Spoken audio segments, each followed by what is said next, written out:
Hello नमस्कार, मैं विवेक स्वागत करता हूं आपका यूट्यूब चैनल लर्न एजुकेशन में। और आज हम अपने इस वीडियो में जानेंगे रिसर्च मेथड्स ऑफ एजुकेशन, जो कि एमएड का फर्स्ट सेमेस्टर का फोर्थ पेपर है। और उसमें हम आज अपनी इस वीडियो में रिसर्च की दो पैराडाइम्स रिसर्च पैराडाइम्स जो दो टाइप के हैं, हाइपोथेटिको डिडक्टिव पैराडाइम और इम्पीरिको इंडक्टिव पैराडाइम, इन दोनों के बारे में आज हम अपनी इस वीडियो में समझेंगे। हमने अपने पिछली वीडियो में पॉजिटिविज्म और पोस्ट पॉजिटिविज्म के बारे में समझा है, जिसे प्रत्यक्षवाद और उत्तर प्रत्यक्षवाद, ये दार्शनिक विचारधाराएं जो हैं वो हमारे अनुसंधान के आधार हैं और उन्हीं दार्शनिक विचारधाराओं पर ये पैराडाइम्स जो है वो बने हुए हैं। ठीक है, तो आइए हम अपने इस वीडियो की शुरुआत करते हैं। रात के 1 बज रहे हैं और हम अपनी इस वीडियो को शूट कर रहे हैं, तो आप इस वीडियो को ध्यान से देखिए और समझने का प्रयास करिए। चलिए देखते हैं हाइपोथेटिको डिडक्टिव मेथड।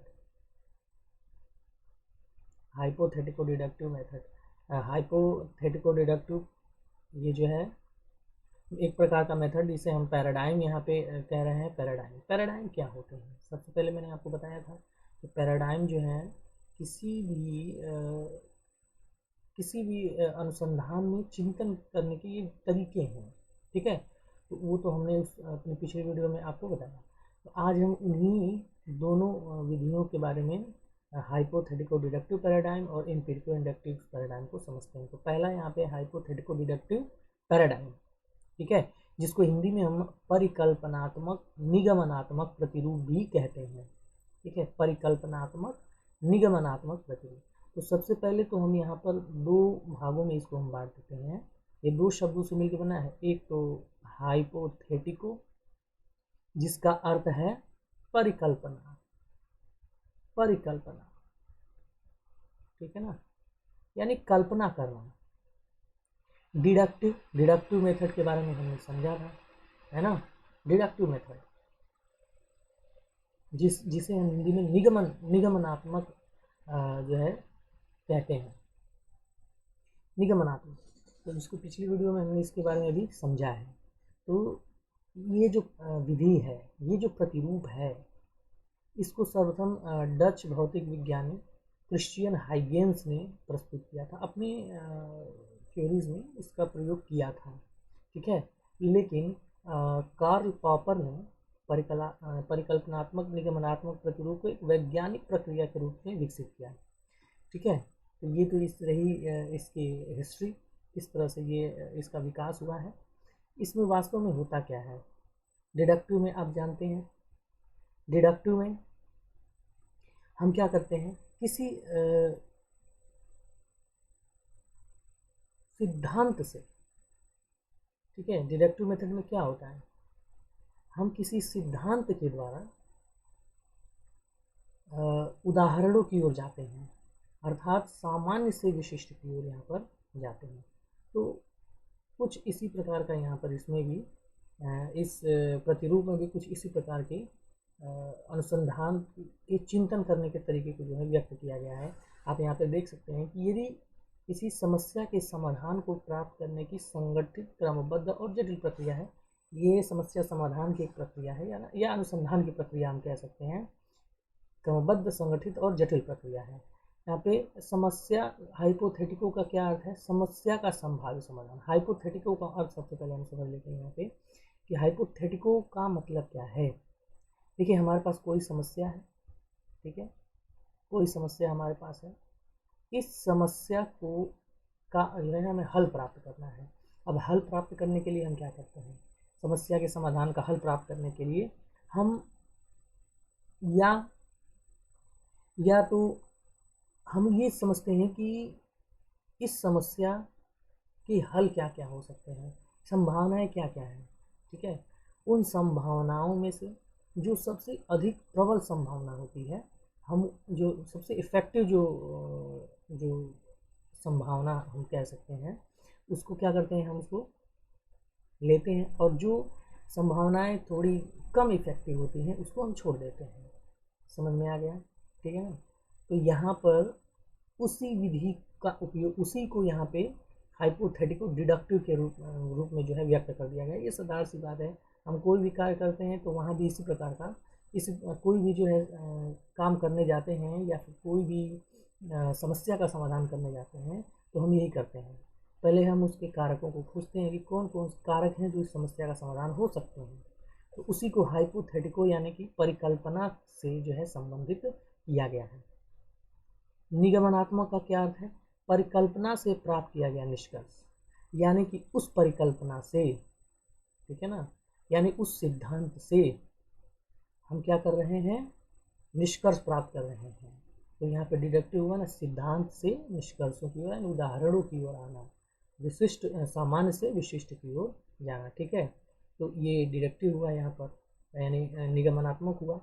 तो कहने का मतलब क्या है कि जब हम किसी समस्या के से संबंधित संभावित परिकल्पनाएं बनाई जाए, हाइपोथेसिस बनाया जाए, और उसमें से जो असत्य परिकल्पनाएं हैं, जो सही परिकल्पनाएं नहीं हैं, उसको क्या किया जाए?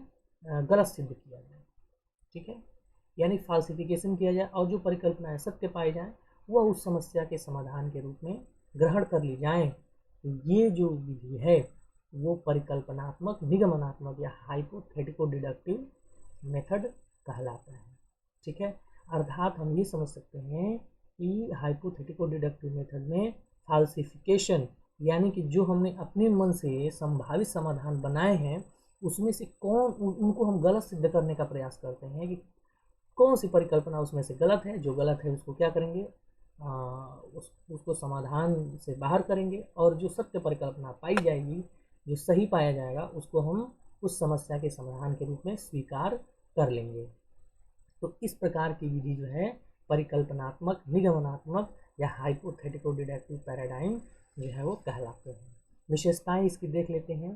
तो ये जो है ये मात्रात्मक प्रतिरूप है।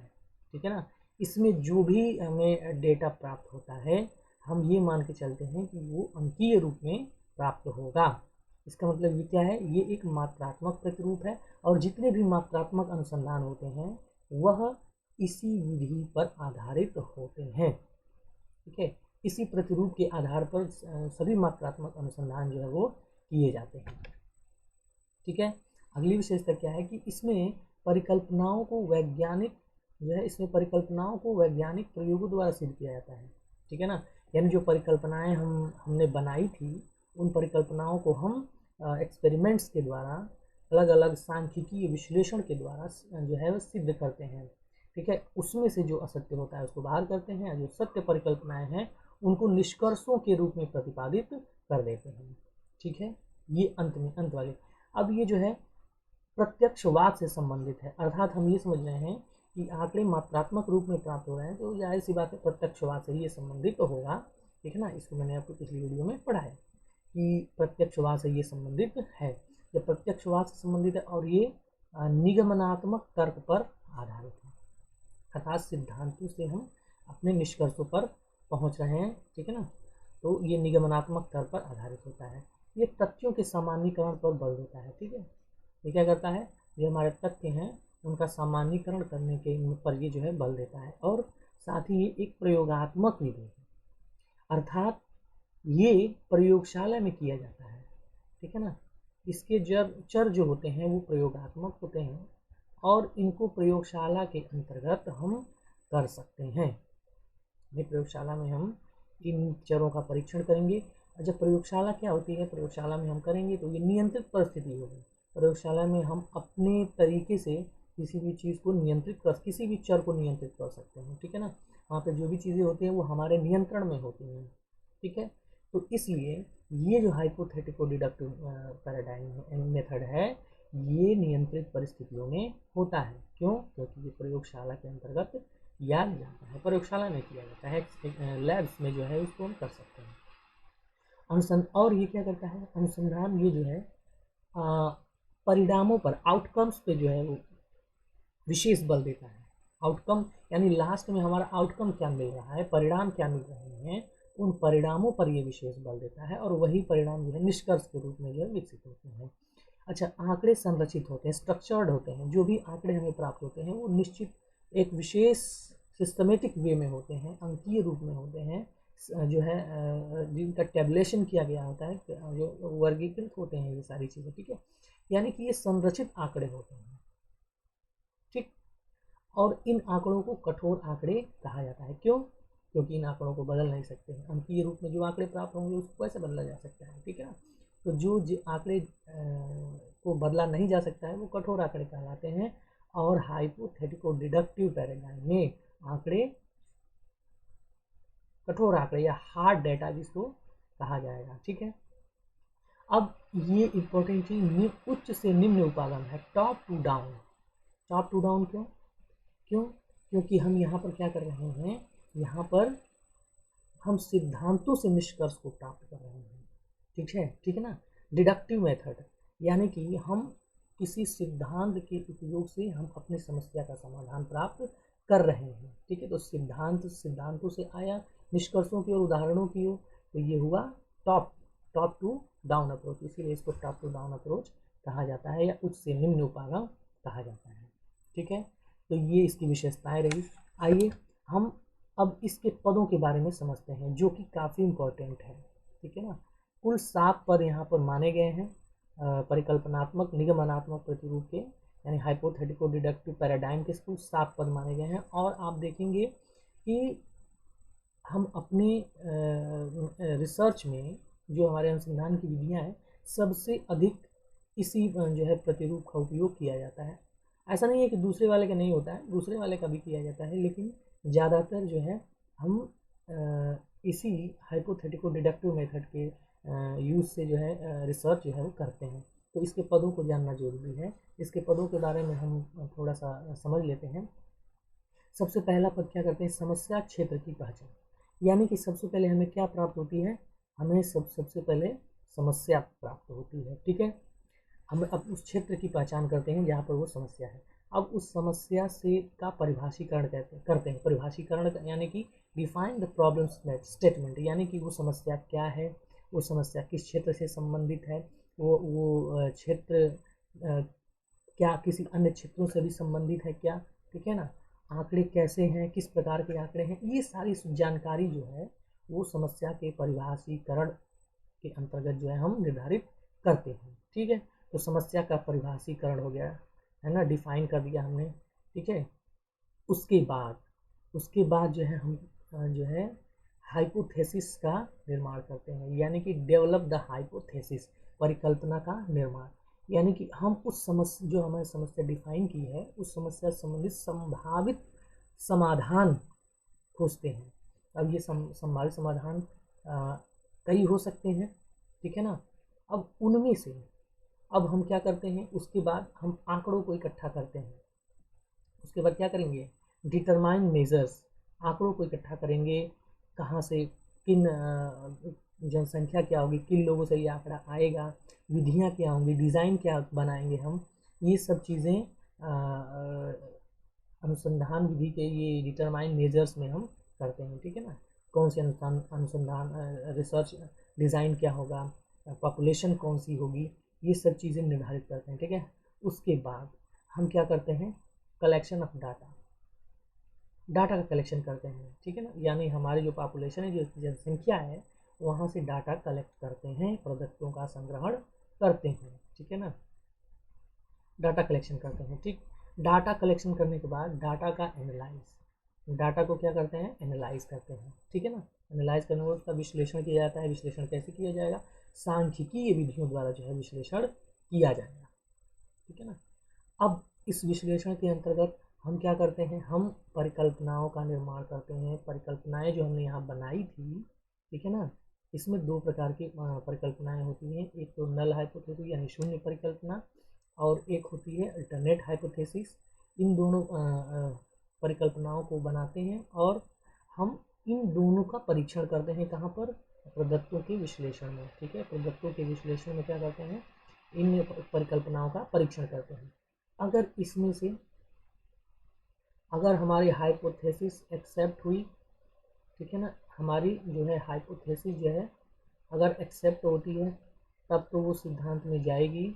अगर हमारी हाइपोथेसिस रिजेक्ट होती है तो हम क्या करते हैं, पुनः हाइपोथेसिस का निर्माण यहाँ पर करते हैं। ठीक है, यानी कि हाइपोथेसिस, ये प्रदत्तों का विश्लेषण क्या है, प्रदत्तों का विश्लेषण का मतलब हमने परिकल्पनाएं हाइपोथेसिस बनाई थी, उन परिकल्पनाओं का क्या करते हैं, विश्लेषण करते हैं। विश्लेषण में उनको उनका फाल्सिफिकेशन यानी कि असत्य सिद्ध करने का प्रयास करते हैं। अब उनमें जो परिकल्पनाएं असत्य सिद्ध हो गई उनको हम हाइपोथेसिस यानी उसको हम क्या कर देते हैं, रिजेक्ट कर देते हैं। और अब जो परिकल्पना उसमें से सत्य सिद्ध हुई, उसमें जो मैंने ट्रू प्रूव हो गई, उसको हम क्या करते हैं, एक्सेप्ट कर लेते हैं। और वही जो है हमारी समस्या का जो वास्तविक समाधान होता है। ठीक है, बात समझ में आ गया होगा। ठीक है ना, तो ये वास्तविक समाधान हो जाता है। तो इस प्रकार से हम इन 7 स्टेप्स को फॉलो करते हैं, इन 7 चरणों के अनुसार ही हम किसी समस्या का समाधान प्राप्त करते हैं। तो ये परिकल्पनात्मक निगमनात्मक प्रतिरूप हो जाएगा। ठीक है, बात समझ में आ गया होगा। ठीक है ना, चलिए हम अब आगे बढ़ते हैं। अच्छा, इसमें एक चीज़ आप जरूर याद रखिएगा कि यहाँ इस विधि में हम समस्या से संबंधित परिकल्पना बनाते हैं और उस परिकल्पना का परीक्षण करते हैं, टेस्ट करते हैं कि वो परिकल्पना सत्य है अथवा नहीं। अगर सत्य हुई तब तो वो हमारे निष्कर्ष में, हमारी समस्या का समाधान होगी निष्कर्ष के रूप में। लेकिन अगर वो असत्य हुई तो उसको रिजेक्ट कर दिया जाएगा। ठीक है, तो ये एक वैज्ञानिक विधि है और इसके द्वारा हम इस अनुसंधान को करते हैं। ठीक है ना। अब आइए अगले हमारे पैराडाइम, जिसको हम कहते हैं एम्पिरिको इंडक्टिव, जिसको हम कहते हैं एम्पिरिको इंडक्टिव पैराडाइम या अनुमानात्मक आगमनात्मक चिंतन फलक या प्रतिरूप। ठीक है, अब देखिए ये ठीक हाइपोथेटिको डिडक्टिव का विपरीत है, एक तरह से आप कह सकते हैं। इसमें क्या किया जाता है, ये 2 शब्दों से ये भी मिलकर बना हुआ है एम्पिरिको। एम्पिरिको का मतलब है अनुमान, यानी कि हमारे समक्ष जो भी चीज़ है उसको देखकर हम कुछ अनुमान लगाएं। ठीक है, ऑब्जर्व करें किसी भी चीज़, हमारे आसपास की जो चीज़ें हैं उसको ऑब्जर्व करें, उसको देखने के बाद ऑब्जर्वेशन के माध्यम से किसी थ्योरी को डेवलप करें। ठीक है ना, यानी अंदाजे से हम ये कह सकते हैं। ठीक है, किसी चीज़ को देखेंगे, देखने के बाद उसमें कुछ जो अंतर संबंध हैं यानी पैटर्न्स हैं उसको बनाएंगे। पैटर्न बनाने के बाद कुछ जो है परिकल्पनाएं बनाएंगे और परिकल्पनाओं को जो हम सिद्धांतों के रूप में डेवलप कर देंगे। ठीक है, तो यहाँ पे अनुमानात्मक का तात्पर्य है वास्तविक परिस्थिति के अनुभव। वास्तविक परिस्थिति का अनुभव का मतलब हमारे आसपास जो चीज़ें हमें दिख रही हैं उससे प्राप्त अनुभव जो है वो अनुमानात्मक एम्पिरिको। और इंडक्टिव का मेथड, इंडक्टिव का मतलब क्या है, आगमनात्मक जिसको कहते हैं, यानी अनुभवों से सिद्धांत, यानी जो हमने अनुभव देखा है ना, यानी कि जो चीज़ें हम विशिष्ट रूप में देख रहे हैं, स्पेसिफिक देख रहे हैं और उसको जनरलाइज कर रहे हैं, यानी सिद्धांत का प्रतिपादन कर रहे हैं। अनुभव से सिद्धांत का प्रतिपादन यहाँ पर। ठीक है, तो कुल मिला के ये क्या हुआ कि जब इन दोनों ही शब्दों को जब मिलाएंगे तो आपको देखिए ये समझ में आएगा कि वास्तविक परिस्थिति में अवलोकन के द्वारा हम जब किसी निष्कर्ष पर पहुँचते हैं और उस निष्कर्ष को सिद्धांतों के रूप में प्रतिपादित कर देते हैं, तो ये जो है आगमनात्मक अनुमानात्मक आगमनात्मक प्रतिरूप कहलाएगा। ठीक है, बात समझ में आ गया होगा। तो ये जो है हमें हमारे आसपास की वास्तविक परिस्थितियों से ही संबंधित प्रतीत होता है। ठीक है, बात समझ आ गया होगा। ठीक है, चलिए आगे बढ़ते हैं और देखते हैं कि इसकी विशेषताएं क्या क्या हैं। तो सबसे पहली बात कि ये एक गुणात्मक प्रतिरूप है, ये क्वालिटेटिव है। क्यों क्वालिटेटिव है, क्योंकि हम वस्तुओं को प्रत्यक्ष रूप में देख रहे हैं, सामने से जो है सीधे सीधे उनको देख रहे हैं और देखने के बाद ऑब्जर्व कर रहे हैं, उसके बाद यहाँ पर निष्कर्षों पर पहुँच रहे हैं।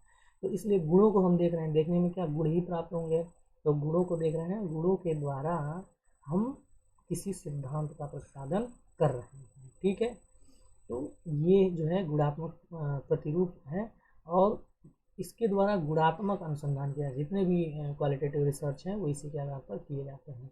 दूसरी बात, ये उत्तर प्रत्यक्षवाद से संबंधित है। क्यों? क्योंकि उत्तर प्रत्यक्षवाद गुणात्मक है, ठीक है ना, गुणात्मक मान्यता को मानता है, तो इसलिए ये गुणात्मक, ये प्रत्यक्ष उत्तर प्रत्यक्षवाद से संबंधित है।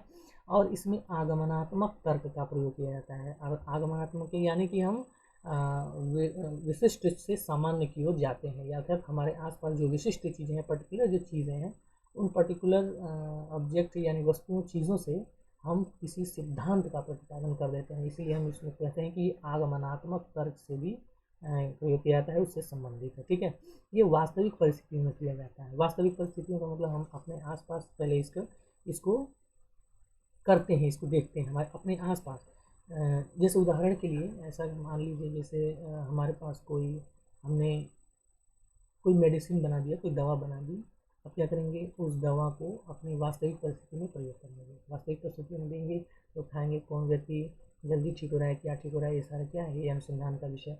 अब इसके द्वारा हम ये पता लगाएंगे कि ये दवा इस प्रकार के व्यक्ति पर विशेष रूप से कार्य कर रही है, ठीक है। तो ये एक सिद्धांत बन गया, ठीक है ना। यानी कि उस दवा का प्रयोग हमने वास्तविक परिस्थितियों में किया और उसके द्वारा एक सिद्धांत का अंत में बनाया, ये दवा इस तरह के रोगों में विशेष रूप से कार्य करती है, ठीक है। तो ये सिद्धांत बन गया ना। ये चीज़ें हैं यहाँ पे।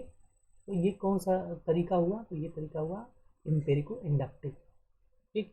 तो ये वास्तविक परिस्थितियों में किया जाता है, और वास्तविक परिस्थितियाँ कैसी होंगी, है ना, वो कोई निश्चित नहीं है। इसीलिए हम कहते हैं कि ये एक अनियंत्रित, अनस्ट्रक्चर्ड टाइप का है, अनियंत्रित प्रकार का है ये, ठीक है ना। क्योंकि वास्तविक परिस्थितियाँ कैसी होंगी, बदल भी सकती हैं।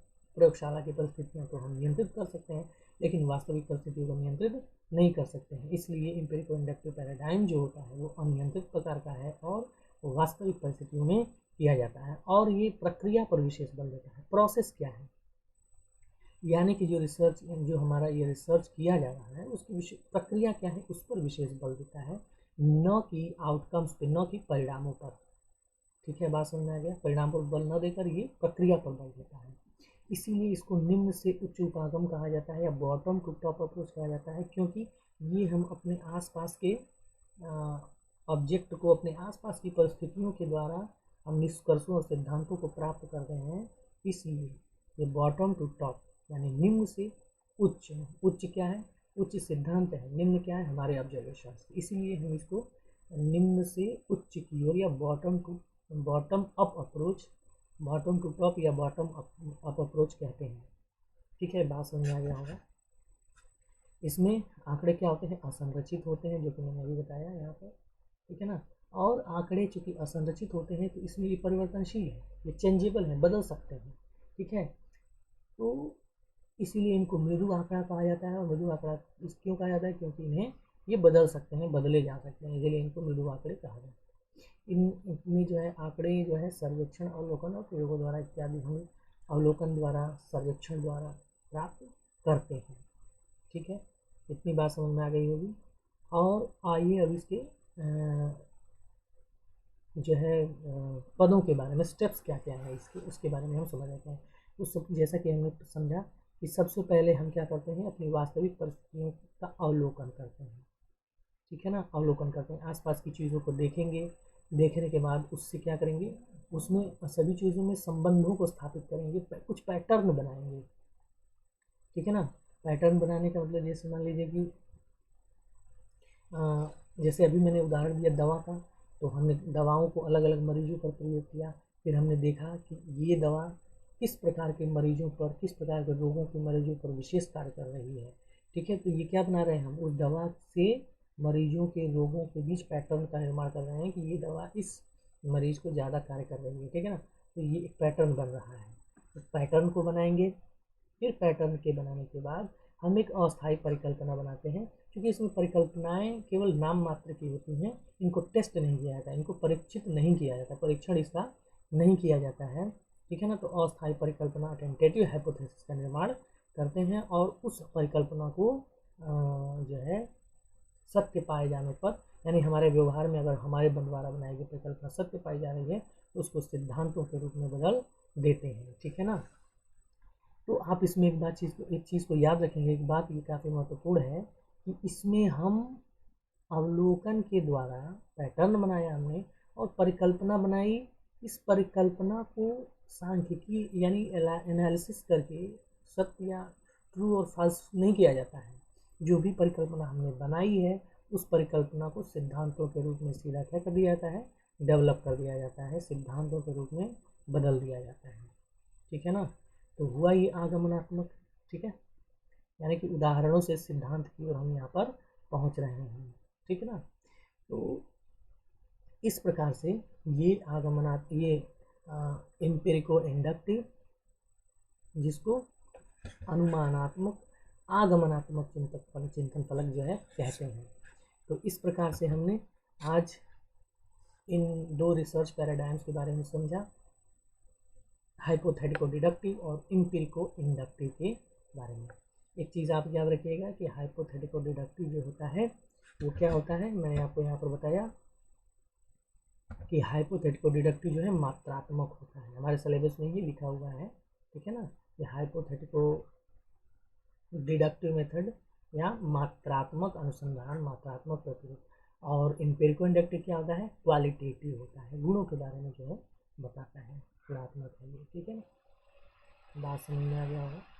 तो चलिए, इस प्रकार हमने आज हाइपोथेटिको डिडक्टिव, एम्पिरिको इंडक्टिव के बारे में पढ़ा।